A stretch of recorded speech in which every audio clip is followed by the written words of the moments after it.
छोटी लड़की अपनी माँ की सबसे अच्छी दोस्त के लिए कार का दरवाजा खोलने ही वाली थी, लेकिन उसके भाई ने तुरंत उसे रोक लिया क्योंकि उसने देखा कि वह व्यक्ति उनकी माँ की पसंदीदा पोशाक पहने हुए है। यह समझते ही कि उसकी पहचान उजागर हो गई है, लिसा का चेहरा तुरंत डरावना और भयानक हो गया। वह लगातार कार का दरवाजा खींचती रही। उसकी घबराई हुई हरकतों से कार में बैठी छोटी बहन डर गई और जोर जोर से रोने लगी। सौभाग्य से जब उनकी माँ गई थी तो उन्होंने कार को सेफ्टी लॉक से बंद कर दिया था, लेकिन उसी समय लिसा को अचानक कुछ याद आया। उसने लापरवाही से अपनी जेब टटोली और सचमुच उसमें कार की चाबी थी। लिसा ने रिमोट दबाया, कार का दरवाजा खोला और बच्चों को पकड़ने ही वाली थी। तभी भाई ने लिसा को लात मारकर गिरा दिया और जल्दी से बहन को लेकर भाग गया। खाली भूमिगत पार्किंग में कोई भी नहीं था। देखते ही देखते जब लिसा पकड़ने ही वाली थी तो भाई ने अपनी बहन का हाथ पकड़ा और दोनों लिफ्ट के अंदर छिप गए। लेकिन जब वे आखिरकार घर वापस भागकर पहुंचे तो भाई ने एक डरावना दृश्य देखा। उनकी माँ को रसोई में मार दिया गया था।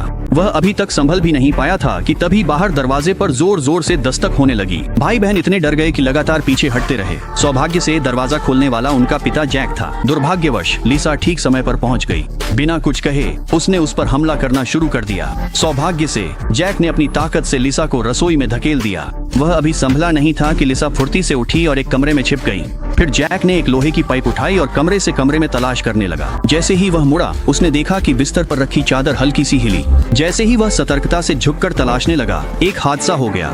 लिसा चुपचाप जैक के पीछे आई और उसे बेहोश कर दिया। जैसे ही लिसा जैक को मारने वाली थी, भाई की चीख ने उसका ध्यान खींच लिया। कमरे से भाई बहन के भागने से रोकने के लिए लिसा ने पहले उनसे निपटने का फैसला किया। जैसे ही वह हमला करने वाली थी, बच्चों की मां मैरी अचानक जाग गई और उसे बेहोश कर दिया। लेकिन क्योंकि मैरी ने अपनी सतर्कता खो दी थी, जल्द ही अब खड़ी हो चुकी लिसा ने उससे निपट लिया। इस बिंदु पर लिसा ने कमरे को देखा जो पूरी तरह अस्त व्यस्त था और अचानक वह बिना किसी वजह के गुस्से से भर गई। असल में लिसा एक बेघर परजीवी थी जो अपनी बेटी के साथ दूसरों के घरों पर कब्जा करने में माहिर थी।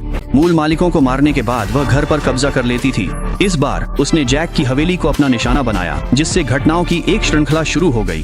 अपना नया घर जिसे उसने बड़ी मुश्किल से पाया था, इस हालत में देखकर लिसा तुरंत गुस्से से पागल हो गई। इस समय तक जैक को होश आ चुका था। लिसा को पागल होते देख जैक ने कहा, अगर तुम वादा करो कि हमारे परिवार को छोड़ दोगी तो यह घर तुम्हारा हो जाएगा। लेकिन लिसा ने उसकी बातों पर बिल्कुल भी विश्वास नहीं किया।